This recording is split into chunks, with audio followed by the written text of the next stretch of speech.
かりこうカリッと香ばしく。すごい一皿がめっちゃうまい。めちゃくちゃいいですね。本当ですか。ホロホロ鶏全部を使った一皿をちょっと仕上げようかなと思いまして、付け合わせにはプティビエというパイ包みですね。はい、胸肉を柔らかく食べさせたいっていうのがやっぱり目的なんで、こいつが直接火当たらないプロテクター役みたいな感じの、はい、プティビエのイメージなんでデザートの平らに揚げたいんですよね。で一回冷蔵庫で乾かします、はい、じゃあ次はソースいきます。はい、もうこれベースもうこっちで取ってフォンブランなんですけど、はい、こっちに野菜とかの甘みはもう入ってるんで、鶏なんで鶏のだし、フォンドボライユですね。はい、でこっちがパンタード、ホロホロ調のガラ、ニンニクとエシャロットとシャンピニオン、キノコですがこっちに入ってる。はい、あとタイムですね。これはオーブンとかで焼くんですか？ガラ。そうです。ガラを180度のオーブンで飴色になるまで焼いて、これはもう水で取っただけですね。ちょっと食べてみて。あ、いいですか？はい。すみません、いただきます。結構甘みとコクが出てるはずなんですけど。おお、めちゃくちゃ出てますね。出てますね。水だけです。水だけです。すみません、いただきます。もうこれでソース。ブイヨンで無入れしたかのような味ですね。あ、もう水です。これは入れてないです。ぐらい結構やっぱこのパンタード味が出るんで。味が出るんです。はい。びっくりしますよね。いや、だいぶ出ますね。なのでこいつをベースにこっちの甘みを加えた、こっちはフォンブランなんですけど。これフォンブランなんですか？はい、フォンブランというかフォンドボライユですね。爪鶏を野菜と一緒にもう煮ただけです。おお、また全然味のニュアンス違います。そうですね。確かになんか甘みの香りがすごい強い印象があります。ああ、そうですね。でこいつに足りない分をイメージして足すぐらいですかね。でこいつを煮詰めます。で別にバンジョンヌをベースに、はい、酒だけを自分の好みに合わせて煮詰めます。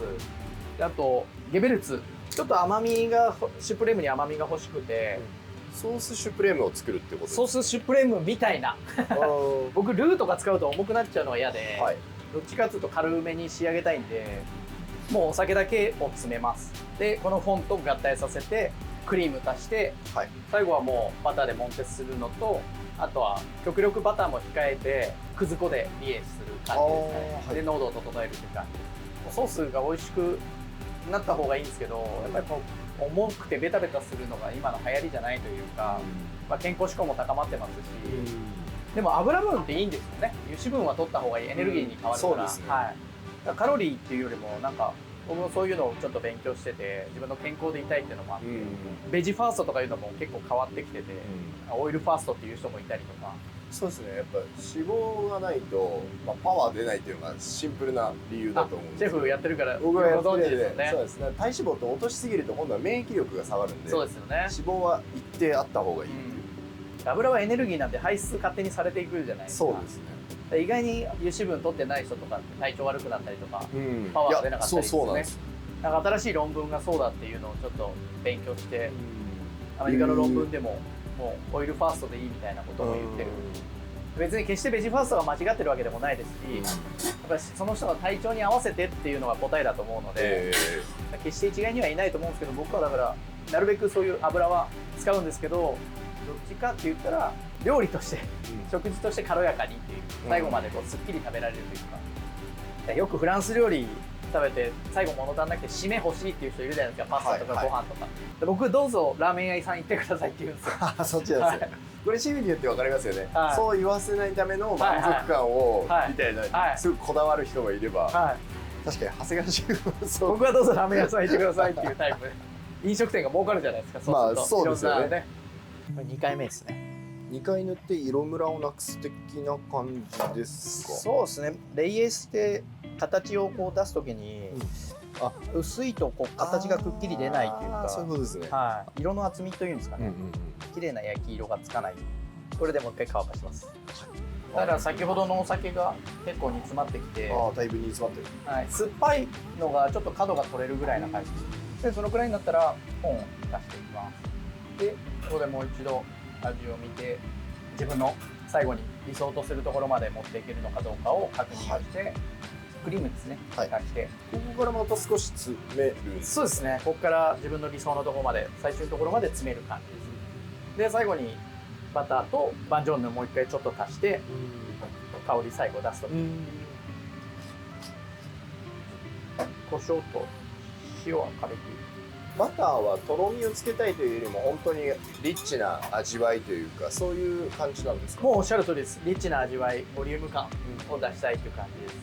バンジョーヌってめちゃくちゃいいっすよね。バンジョーヌいいっすね。めちゃくちゃいいっすよね。なんかまだフランス料理あんまり食べてないっていう人になんか魅力を知ってほしいんですけど、めちゃくちゃなんか幸福感ありますね。ありませんか？シェリーと同じような樽をやっぱりこだわってジュラ地方で作られてるじゃないですか。やっぱあんだけ独特なワインですけど、やっぱ僕ジュラのワインとかすごい好きです。美味しいっすよね。美味しいですね。郷土料理っていう感じがするじゃないですか。そうです。確かに。この縁をまず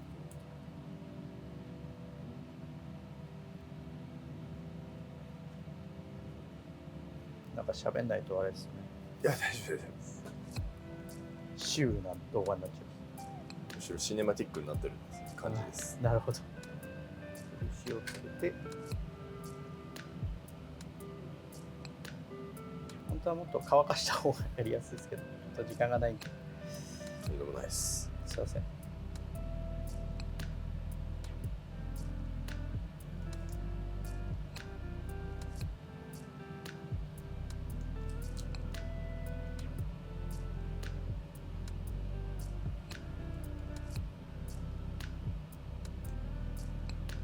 んな感じですかね。めちゃくちゃ細かく入れますね。めちゃくちゃ細かく入れすぎたかな。こんな感じです。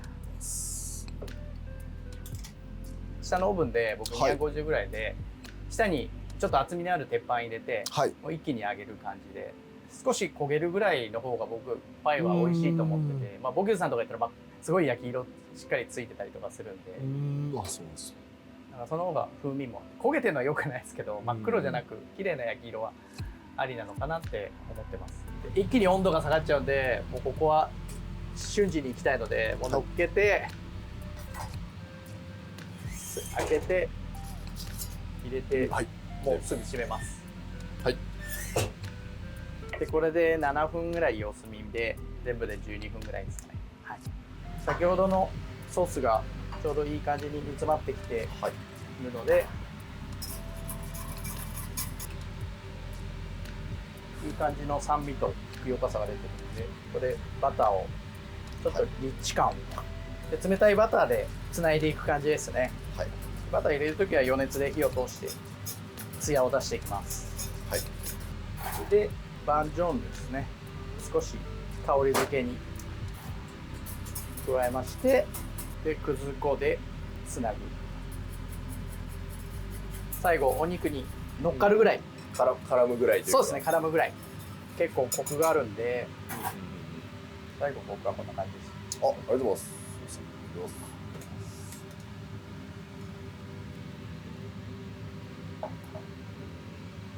ありがとうございます。バンジョーヌありがとうございます。めっちゃうまいっすね。こんな感じですね。僕結構軽やかな感じで。パンタードのジュの旨味がちゃんとありますね。そうですね。あんまりここでソースが主張すぎちゃうと、食べた時にぶつかってしまうようなイメージがあって、一緒にこれが食べると僕はいい感じなまとまり具合で、酸味もちょうど良い。いや穏やかですもんね。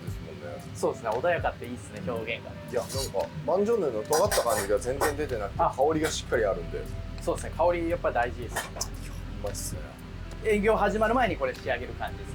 これ1日経つともう香り飛んじゃうんで、本のベースだけ持ってて仕上げるのはその日の分だけ。営業前に。そうやっぱり運ばれた時に香りのお客さんの反応が全然違うんで、どうしても団体とかだと早めにやってソース仕込んで仕上げるだけじゃないですか。まあしょうがないですけどね、時間の問題もあるんで、うちの場合はその香りを大事にしてる。こんな感じです。グリルに乗っけて上の段にこう切り返した感じですね。でそこから3分で様子見ます。でこれで10分ですね。これを入れてる間に今もう炭がいい感じなんで、さっきの火が入ったパンタードを胸肉の方ですね、紙で水分をしっかり取ってあげて、これで皮面をしっかり油を落としながら焼いていく。でこう香りが立ったところでお客様に提供する。これが最後の工程ですね。でソースは仕上がってます。パイは焼きます。はい、であとキノコですね。付け合わせのキノコ。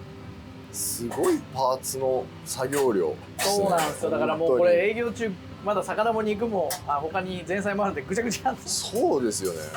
いや信じらんないなこれ。結構だから本当に段取りよくやらないと。段取り8割ですよね。段取り8割ですね。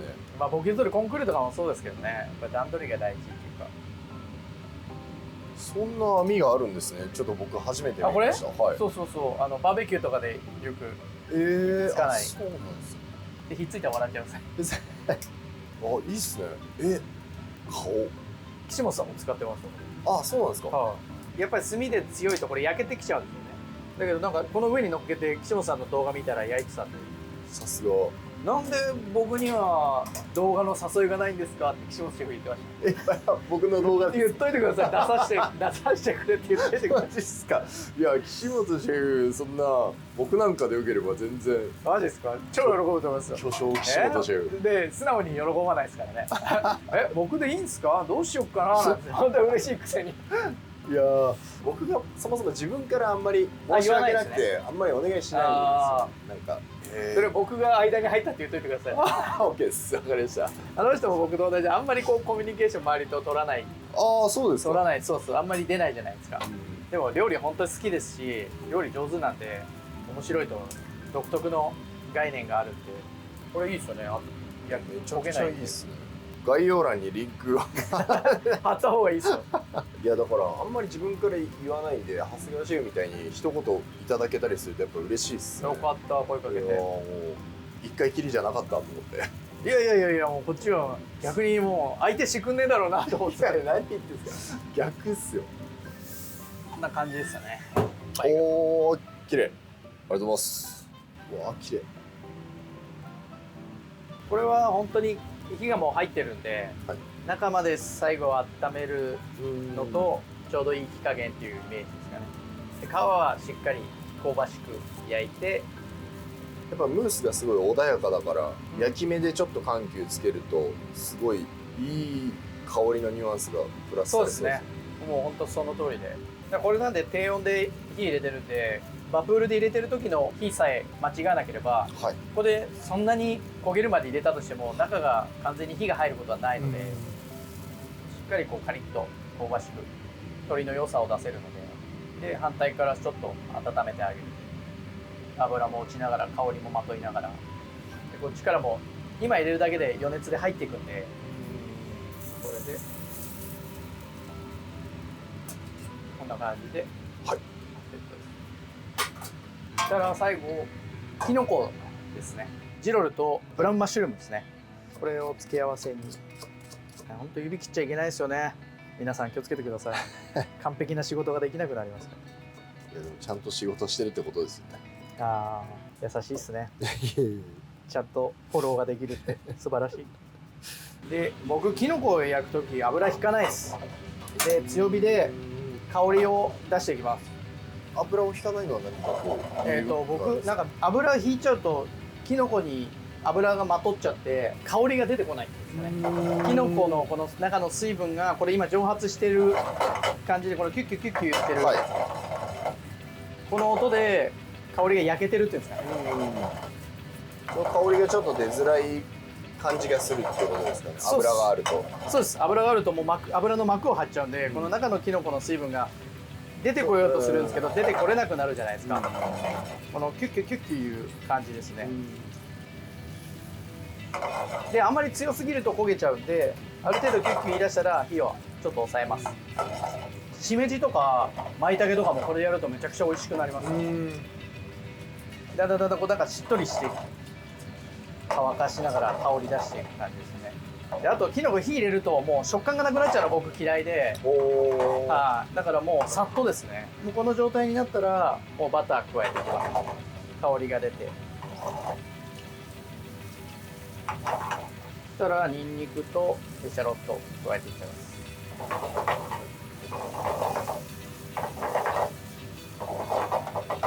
で初めてここで塩コショウをですね。先に塩しちゃうとやっぱ水出てきちゃうんで、これだとキノコの旨味水分を閉じ込めてる感じになるので、もうこの時は火は中火ですね。十分にフライパンの温度が温まってるので、はい、でこの形が残ってる状態ぐらい、どうぞ。ああ、すみません。キノコの独特な香りがちゃんと出てるっていうか、キノコ食べてる、出てるし、そうなんです、ジューシー、はい、ちゃんとジューシーが残ってる、だからこの形が残ってるのが大事です。美味しい。ありがとうございます。じゃあ盛り付けていきます。先ほどのキノコですね、真ん中にプティビエパイですね、半分にカットしていきます。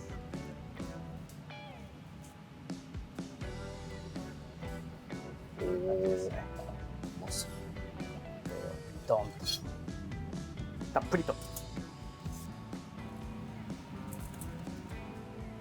サクサクっとバリって言いましたね。はい、フルードセリで胡椒、感じですね。たっぷりとソース、すごい一皿が。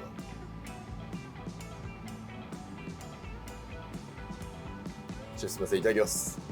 お召し上がりくださいませ。ありがとうございます。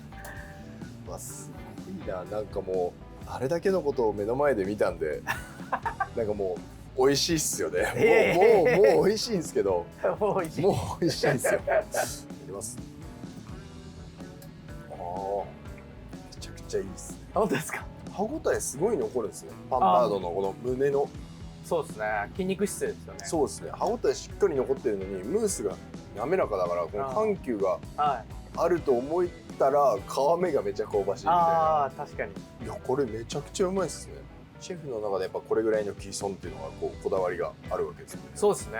あんまりこれ本当に火が入っちゃうとバサバサになっちゃうんで、お汁の方はちょっと火が入ってて入り気味で、上に行くにつれてちょっと柔らかい、ちょっとこう見切り気味になっていくようなグラデーション。そうですね。グラデーションがあるとすごくいいイメージです。いや、ソースがやばいですね。合いますよね。最高にうまいですね。いいえ、もうめっちゃうまい。僕も、シェフのこれだけの作業が詰まった料理に食べて、もうそれは美味しいじゃないですか。いやいや、なんかこうもう言う必要ないんじゃないかって思う。もう淡々と食べたいぐらいです。その顔見てるだけで僕は幸せです。まあ、ただ僕が淡々と食べてると見てる人がもしかしたらどういう感情ってなるかもしれないんで、淡々と食べたいぐらい美味しいですね。ありがとうございます。これを一人でやって、しかもこのパンタードが全部詰まってて、数あるコースの中のメインってことですもんね。そうですね。デザートまでいって大体6品ぐらい出してるんで、いや、前菜に3種類、魚肉、デザート。はい。これだけでもうすごい満足感ですよね。やばい。僕全部食べちゃうんですけど、どうぞ。このままだとワインが欲しくなりますよね。バンジョーヌは本当そうなんですよ。これ本当にあんまりお酒好きじゃない方でもぜひ一回試してもらいたいですよね。これ。やっぱフランス料理とワインっていうのはね、切っても切れないというか。なんかこの鶏の柔らかくて筋肉質な歯ごたえも感じつつ、パイのサクッと感がまた、箸休めじゃないんですけど、箸休めというには満足感が高すぎるんですけど、こういうのが食べたくてなんかフランス料理やってんだよなっていう感じがやっぱありますね。一応ね、和のお皿に持ってますけど、フランス料理っぽい感じ。いや、なんかそのギャップと言えばいいんですかね。なんかそれがまたすごくハマってる感じがして、今はオンメニューされてないんですか？今はやってないです。今は子羊かぶっちゃうから今日どっちにしてます。前子羊だったんで。4年ぶりに出てきたのにまた子羊がで、前のメニューを現代今風に。僕だってあの時のネセロリにバニラ入れるのちょっと使わせていただきました。本当ですか？店であれ合いますよね。あれ美味しくて食べちゃいました初心者の方とかでも何かしらこう伝わってくるものあると思うんですよね。この作業量で一皿にこういうものを詰めるっていう、なんかそういうのが少しでも多くの人に伝わればいいなって、なんか今撮らせてもらってて思いましたね。いや、ありがとうございます。僕はシェフとコラボできたのが嬉しいです。いや、僕もお久しぶりに会えて、なんかこう積もる話もあるんで浜話できて、なんかめちゃくちゃ楽しいです。はい、というわけで長谷川シェフにパンタードを使った一品作っていただきました。ありがとうございます。満足感がありすぎましたね。本当ですか？いやーもうほんと一つの食材っていうのをいろんなパターンでフランス料理っていうのは表現ができるっていうのがなんかすごく詰まってた動画だなって思います、きっと。なのでまた何か機会あったらぜひまた出させてください。ぜひ恐縮です。いや楽しかったです。気が向いたら電話して予約お待ちしてます。いやそんな簡単に取れないすいません。予約が。いやでも本当興味ある方はぜひ予約のねチャレンジをしてもらえたらと思いますんで、毎月始めですね。第1営業日午前9時から予約開始の電話が、電話のみになってます。すいません、このご時世に大変恐縮ですがお待ち申し上げます。お店の方も概要欄にリンク貼っとくんで、ぜひそれもチェックしてください。それじゃまた次回の動画でお会いしましょう。アビアント。アビアント。本当にジュラ行ってジャンポール・ジュネとか行ってバンジョーヌ食べた時、プーレバンジョーヌとか食べた時本当感動しましたもん。全部の地方行ってやっぱり食べてきました。それが20代の頃です。バンジョーヌユズで浜田さんは3位にボケゾール入りましたからね。あれにユズを加えた。あの時のコーチがロミアド・パスネってちゃんとモンチョリってジュラにある。もともとジャンポール・ジュネのシェフやってたんですけど、そうなんです、彼がコーチについてて、バンジョーヌにユズ合うだろうって言って、これうまいなっつって。バンジョーヌにユズってすごい。そう、今度やってみてください。本当は合いますよ。ちょっとぜひ、あれはもうおすすめです。